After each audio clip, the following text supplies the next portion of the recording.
Good morning, everyone. This is Gail Dudley with your News in Motion. Happy Wednesday to you. Happy hump day to you. So who's awake? Who's ready to get started? Let's talk some news. Let's get motivated. What is up? What is up? Good morning, Tracy. Good morning, Shirley. Shirley, how's your daughter and family? Please give us an update on them. Good morning, Marion. Good morning, Kim Kills. Good morning, Pastor Alex. Good morning, everyone. Good morning. Good morning to you. Good morning. Good morning, Yvonne. Good morning, Oscar. Good morning, Deborah Johnson. Good morning, people. Good morning. Good morning, Karen. Good morning, Dana. Good morning, everybody. How's everyone doing? Good morning, Jacqueline. Good morning, Adrian. Good morning, Deborah Sneed.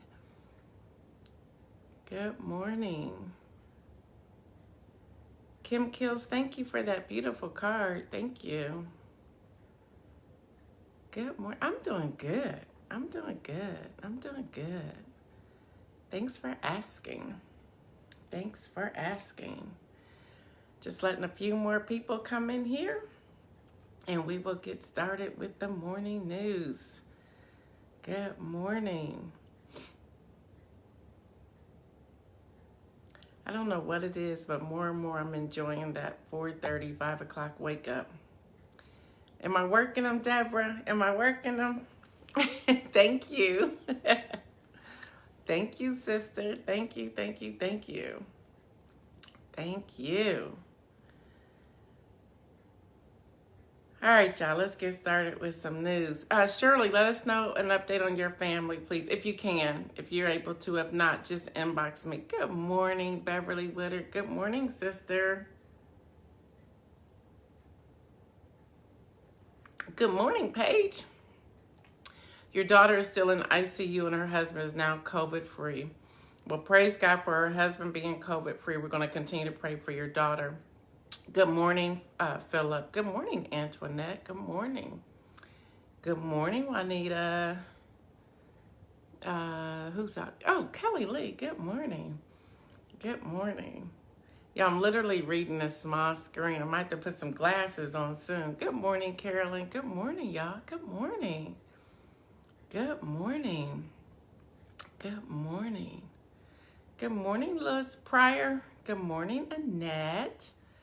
Good morning. Oh, y'all serious this morning now. Here y'all come. Here y'all come. I'm just curious. Do y'all like set the clock to do this at 7:25 or you're just already going? I'm just curious. What do you do? Because you all are on here. Y'all are ready to go. Good morning, Julie. Good morning, girl. Good morning. I'm just curious. Do y'all like set a clock to get on here at 7:25 or is it your body clock? What's happening? Good morning, Brother John Gore. What's up? Good morning. Good morning, Kimberly. Good morning. All right, y'all, let's get started with the news. Let's get started. Kimmy says your body automatically wakes up. I'm loving it. 7:25. I'm loving it. Okay, Pastor Alex, you get up at 4 a.m. I know your wife Laura is probably like, look here, dude. Karen, you do an alarm. Good morning, Brenda Randaman. Good morning, Latrice Jones. Good morning. Good morning. Good morning. Your body clock tells you it's news in motion time. All right, Deborah. Good morning, Stephanie. Good morning. All right. All right. Alarm clock is set and it's in your mind. All right, Tracy. You're already up, Marion. Yes, you're up on the prayer call. Yvonne, you're silly. You're usually already awake. Okay, you're usually up by 5. All right, good morning, Tavia. Good morning. All right, good morning, people. All right, let's do some news. Hashtag, we got to still call his name, Casey Goodson. Good morning, Melissa. Good morning. Good morning. Hashtag Casey Goodson. That's just where I'm at with that. The Ohio AG, the Ohio Attorney General, said the State Bureau of Criminal Investigation, that's the state agency that typically investigates police shootings. Good morning, Demia. We missed you yesterday, girl. Won't take up the case because the police took too long to hand it over to them, and because the agency wasn't called to the crime scene. So the DOJ and the FBI are launching a federal civil rights investigation. Y'all, that's right here. That's like in my back door. That's Franklin County. It's right here. So let's continue to pray for the family. Continue to pray for Casey's mom. Just continue to pray for them. Good morning. Just continue to pray for them. Please do that. Talking about prayer real quick before I get to the rest of the news. Y'all, yesterday was totally unusual. Good morning, Judy, when it came to the inspirational message. But I had to get that out. And I have gotten so many of y'all's emails, your inbox messages, those who have my telephone number, you were sending me text messages, and you were talking about how that message hit home for you on yesterday. I didn't realize I did the inspirational message for almost 15, 20 minutes. I think we went to about 8:15 yesterday. Pete, there are so many people who are commenting on that inspirational message. People I don't even know. People who now are trying to friend me on Facebook, or they've inboxed me. I had to go back and listen to that message myself, because that was one of those moments where the Holy Spirit just showed up and did his thing on yesterday. And I was sitting there thinking, wow, just how God moved in that moment. Had me back in tears again on yesterday. So God did something amazing with so many of your lives. So before I even go into the rest of the news, I want to say this to you. Don't let that just be a moment that happened on yesterday. If that touched you the way that so many of you wrote in and shared that how that touched you, it was confirmation for you, please put feet to action on that beginning right now, beginning today. Don't just let it be a feel-good moment. Follow through from that inspirational message yesterday. Follow through, y'all. Follow through. I'm praying that each of you will follow through. Good morning. We'll follow through with that message from yesterday. When I tell y'all, I think there was about 300 and something views of that yesterday. And you can tell when it's been advanced. So many people went straight to the inspirational message. And again, it was about 15, 20 minutes yesterday. When I tell you that people were making comments saying it was confirmation and saying that that was something they needed to stop resisting and to say that they're moving forward, I am praying for you today that you follow through and you don't just look at it as a moment. Please don't look at it as just a moment. Okay, now that I got that out of the way, good morning, Pastor Angie. Good morning. All right, y'all, denied. Now, Buttercup, I need you to really this time pack it up, because you've been denied. You've been denied. The U.S. Supreme Court, 3 of whom you put on the justice seat, all said no. And this was the line. They had a 1-line order, y'all, a 1-sentence order, y'all. The application for injunction release presented to Justice Alito and by him referred to the court is denied. That's all they said. Denied. So you've been denied. So let's be done with this. Stop spending taxpayers' money. Let's move on. So y'all, Ohio, let's say OHIO. For the first time in over 100 years. And I don't know if it's really 100. I don't know if they've had that many games, but that's what I keep seeing. So maybe somebody has a typo somewhere, but they say it's 100. I don't know if it's 100. I don't know they've been playing football that long. So I don't know. I don't know the real number. But it says the annual rivalry game. And they say in 8 Associated Press at 100 games. I don't think it's 100 games. Between Michigan and Ohio State has been canceled because of the increase in COVID-19 cases over the past week within the Wolverines program, the school announced on Tuesday. The decision was made after conversations with medical experts, health department officials, and the university administration. Oh, it is 100 games. Okay, Deborah, and your son did play and went on to be an NFL player. So, okay. I kept singing, football's been around for 100 years. We serious right now? But okay, so it's not happening. But I am still going to say, and it pains me to say, but I'm going to give it to you. I have made a commitment that I will say go blue until January the 20th, 2021. Y'all said no typo. Okay. I guess I just couldn't. See, I'm not into football like that. I do watch my Buckeyes, but I'm not into football like that. So I was like, they haven't been playing 100 years. So yeah. So thank y'all for confirming that for me. So yep, I'm going to say go blue until January 20th. Yeah, I am. All right, y'all, diversity. Y'all, so far, the president-elect Joe Biden is keeping his word. Biden said during his acceptance speech, and I'll quote, "The African-American community stood up again for me. You've always had my back, and I will have yours."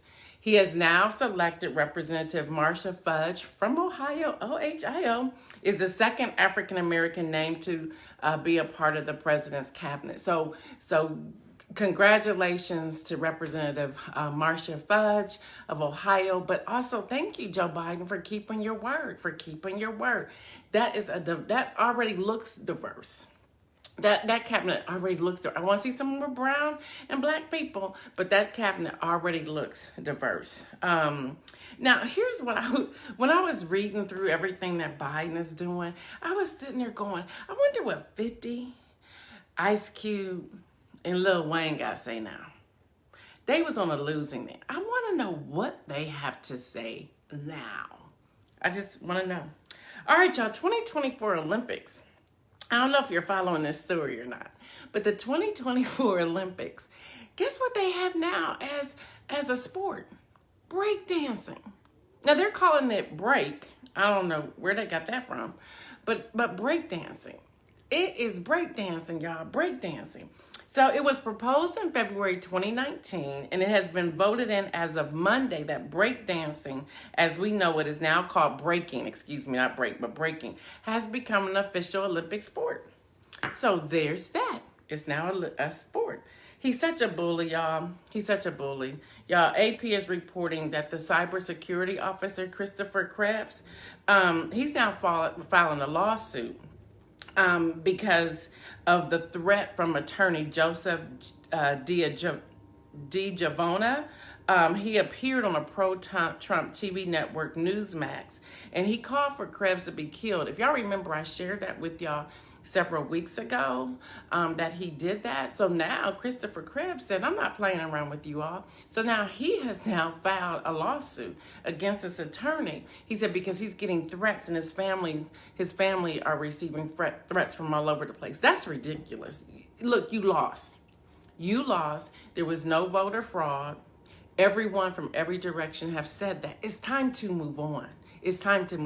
Really, seriously. If not, somebody may need to come get you in a straitjacket and take you up out of there, because something's not right here. Something truly is not right here. All right, y'all, more from the AP. Now, y'all get this one. Get this story. When I say AP, it's Associated Press. And y'all remember, as I told y'all in the beginning of News in Motion months ago now, over 100 episodes ago now, I told you always check sources for yourself. Always check them for yourself. Don't just take my word for it. Do not just take whatever journalist or reporter or host is sharing. Check sources for yourself. And if you see it in more than 1, 2, 3 sources, you know it's key. So I kept checking this out because for some reason I wasn't believing it. But check this out, y'all. Topeka, Kansas. A soon-to-be-seated Kansas lawmaker has had a temporary anti-stalking order issued against him in a court request of a former opponent's campaign manager who said he sent her harassing messages, came to her home twice, and tried to get her evicted. Who does that? His name is State Rep-elect Aaron Coleman, a 20-year-old Democrat from Kansas City, Kansas. He will face a video hearing on December the 16th in State District Court in his home in Wyandotte County to determine whether the temporary order stays in place. The temporary order issued by a judge on Friday orders Coleman not to communicate in any manner with Brandy Armstrong, also of Kansas City, Kansas, or follow her or come on or around her home or job site. Who does that? So that's what's happening. So he's about to be a seated lawmaker. Y'all, legislation needs to be changed. if you have a conviction, if you are stalking people, if you are threatening people, if you are chasing people, if you are harassing people, you should not be able to run for office. Definitely shouldn't be able to win. So that's who would even vote you in after knowing these things were happening? This is just crazy. This is just crazy. Yep, and then we have Jim Jordan. There's that. All right, y'all, the coronavirus numbers. Remember, I go to the World Health Organization. 15,591,709 confirmed cases. 293,398 deaths. 9,087,069 have recovered. So let's celebrate that recovery. Y'all, as of this moment in the United States of America, every state has reported a surge. Every state has reported a surge. As of this very moment, it was breaking news right before I came on here. Every state has reported a surge. Every state. You're right, Annette. His behind needs to be de-seated. All right, y'all. President-elect Joe Biden pledged to get at least 100 million COVID vaccine shots into the arms of American people during his first 100 days in office. He also said he would make mask wearing mandatory on planes, trains, and buses that cross state lines, as well as in federal buildings. Y'all, I don't know if y'all seen, I posted this earlier on my Facebook page. Y'all, please, if you get a moment, review the 2020 images from the New York Times. I cried. I sighed. I had to pause. And I'm going to give you a warning, a caution. Pray before you review those images. Those images are, some of them are some of the most beautiful images. All the images are professionally done. They're perfect images. But to see bodies on the ground in the street, to see boxes everywhere, to see these refrigerator trucks pulled up next to hospitals, it's breathtaking. You saw them, Hester. Yeah, they're touching. So if you have some time, do that. All right, y'all, relief package. Treasury Secretary Steve Mnuchin proposed $9.16 billion in relief package in conversations with Speaker Nancy Pelosi. That's almost identical in size to a package backed by a bipartisan group in Congress. Though, you always know there's a though, there's a but, there's something, right, when we're dealing with this occupant. The White House plan would cut unemployment benefits. Hello, that's what they need.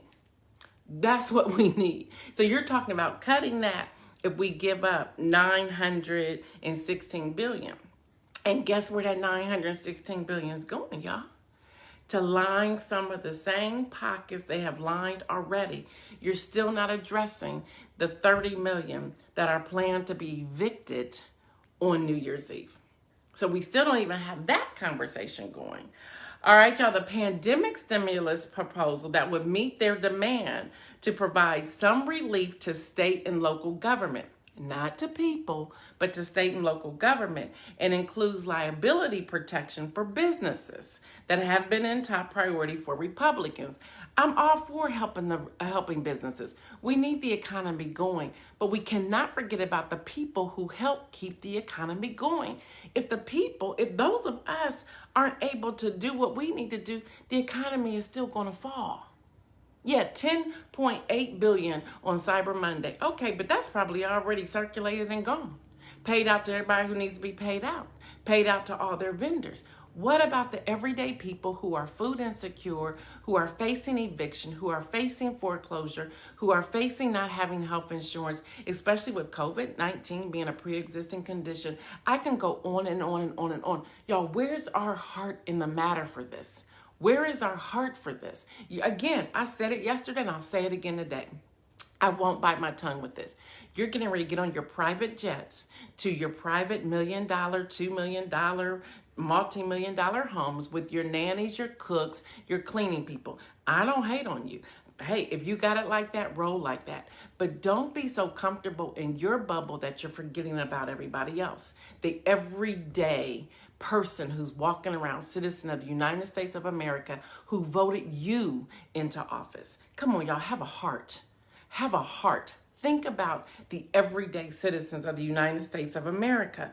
All right, y'all, the offer, I'm not done. The offer from Steve Mnuchin, the Treasury Secretary, to Speaker Nancy Pelosi, this was the first one since November elections. Okay, they want to talk about flagging the economy. When they talk about that, they're trying to make the economy go. So this is what they're proposing to do. They're proposing to give a $300 enhancement to unemployment benefits. That's the House, that's Congress, that's the Democrats, with about 3 or 4 Republicans crossing over. But Mitch McConnell is saying no. You saying no to 300 weekly unemployment benefits? Why are you saying no, dude? Why are you saying no to this? And get this. Instead, they don't want to do benefits. Instead, this is what he wants to do: a one-time $600 per person. What? And how far is that going to take anybody? That's not even going to pay for somebody's rent. That's not going to pay for utilities. That'll probably pay for what, 2 weeks, 3 weeks worth of food, depending upon how many people are in the family. That's where we are. That's where we are. That's where we are, y'all. All right, y'all, women and girls. I want to talk real quick about women and girls. I promise you I'm wrapping this up. Global Citizens is reporting that service industry workers in the U.S. say sexual harassment has increased amid COVID-19. This was a study of customers who are forcing women to choose between exposing themselves to COVID-19 and receiving tips. Yep, y'all heard that right. We have men at restaurants who are telling women, let me see what you look like. And I'm giving y'all a paraphrase. I'll put the link in the thread so y'all can see it for yourselves. But men are saying, let me see what you look like so I can determine what kind of tip I'm going to give you. They're wanting the women to remove their masks so they can see what they look like before they give them a tip. What? Are we serious right now? Are we serious? So women are saying they are being harassed. And this study came from One Fair Wage. And it's the organization that's produced the report. And they call it masculine harassment. It's a new phenomenon in which workers who rely on tips do not have a choice but to be put at risk for COVID-19 and consequently death. The report is named after one of several upsetting comments women workers have heard from customers in recent months, and that's according to NPR. So NPR also looked into this. Now get this, this is where it's happening the most. New York, Massachusetts, New Jersey, Illinois, Pennsylvania, Washington, D.C. That's where it's happening. The majority of workers, are more than 80%, said they are seeing a decline in tips because they refuse to take their mask off. And over 40% say they are experiencing an increase in sexual harassment from customers, according to the report. I have no words behind that. All right, y'all, for the win.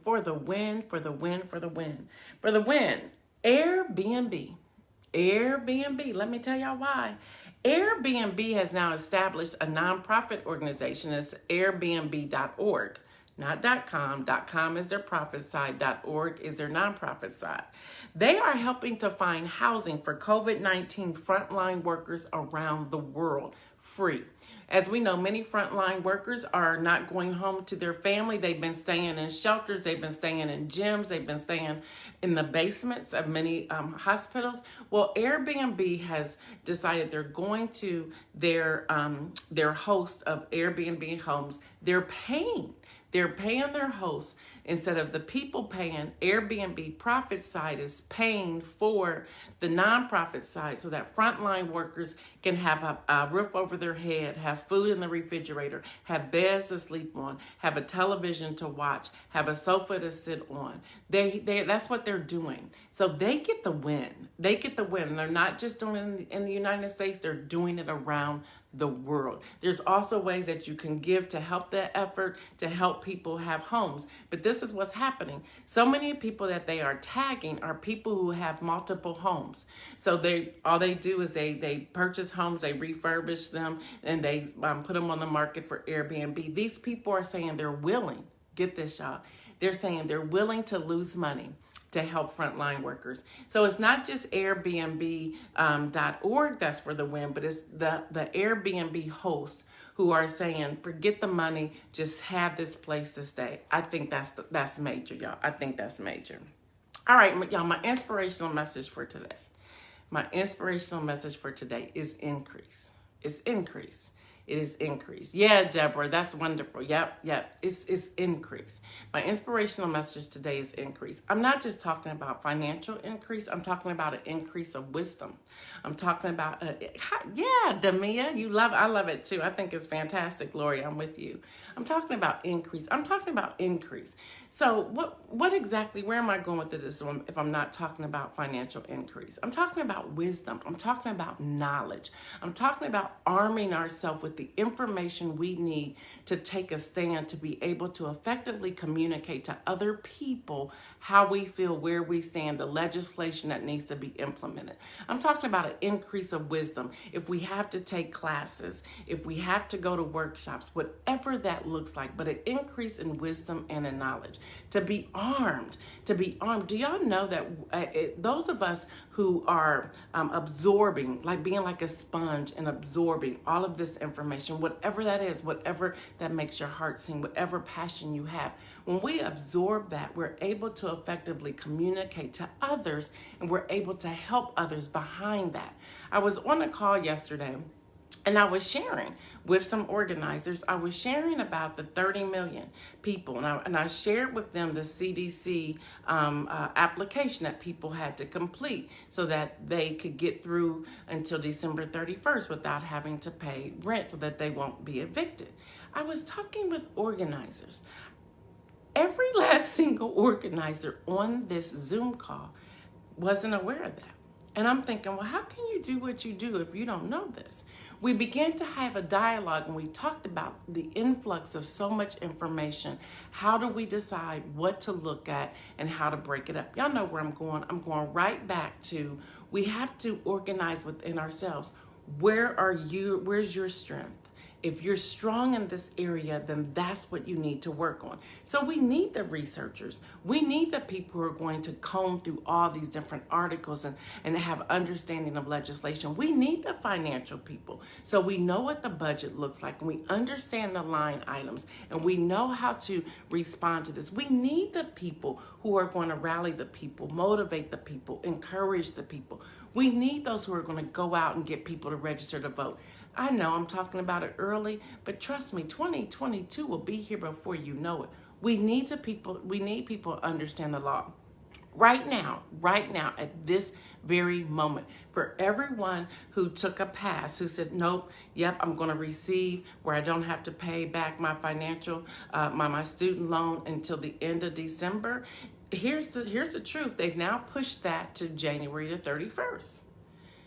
But how many people have planned for what's to come on January 31st? How many people know it has been extended to January 31st? How many people in federal government know? Remember that extra money you were getting? Y'all know that extra money you were getting? Did you remember you got to pay that back come January? Yep, you got to pay that back come January. Did you save it? Are they going to take one lump sum out of your paycheck? But see, there needs to be that person that's out there reminding us. So an increase of wisdom, an increase of knowledge, and not for just ourselves, but so that we can share it with other people. Y'all, we got to get smart about it. We got to get smart about it, y'all. We got to get smart about it. It makes no sense for you to have all this wisdom and knowledge and not share that with other people. Do something every week. Yep, I'm with you. Do something every week. If you get information, y'all post it. Don't hold it. Post it. Share it. Tell somebody. We need to find a way, and I don't know how to do this, but I'm sure there's somebody on here that knows how to do this. We need to find a way to disseminate all this information. We need to find a way to do it, and to do it free. So we're not charging people to download resources. That's the most asinine thing I've ever heard of in my life. If you have resources, why am I charging you to download what you need to do with student loans? And I'm not talking stuff that you research, because your stuff, your intellectual property, there should be a price to pay for that. That's not what I'm talking about. I'm talking about if you have an article that says that student loans are now being moved to January the 31st. Why would you charge somebody to give them that information? Just tell them. Just tell them. See, a part of that is sowing. You know, sometimes we don't have the actual dollars to sow, but we have the words to sow. And we just have, again, if we have an increase of wisdom, we will know what to sow and what not to sow. We would know that. That's why I'm saying an increase of wisdom and an increase in knowledge. Remember this month, every day, this community is sowing into the life of someone. I asked each of you back on December the 1st to find one family that you're sowing into every day, not until Christmas, but until December 31st. Keep that going. That can be a prayer. They don't even have to know that you're praying for them, but keep that going. Keep that going. All right, y'all, tomorrow I got another countdown. Tomorrow. I am so excited about this countdown. You know, Thursday has turned into Countdown Thursday. Friday, I'm trying to get a financial person to come on to just talk about how we can maneuver and what we can do as a community with the finances that we have. Remember those who are food insecure. Remember, and just to give y'all an update, we are now up to, people are still sending a cash app of $29. Thank you for everyone who's doing it. We have now surpassed $1,000. I believe it's like close to $1,300. Every time I get it, I turn it over. So that is working into the lives of those who have been food insecure. And it's not just Columbus, Ohio. It's all over. It's every area that you all wrote in, put in the thread to say your city and state. We're making sure that money is going out to all those different areas. And sometimes it's a small amount of money, but you know what? Every penny makes a difference. Every penny makes a difference. All right, y'all, do me a favor. Do me a favor before we sign off.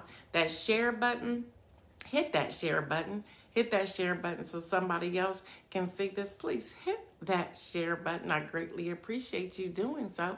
Don't forget Target, y'all. Don't forget Target. I know Demia is shopping at Target like crazy. Thank you, Demia Candide. Thank you for that, sister. I'll put the Target link in the thread as well.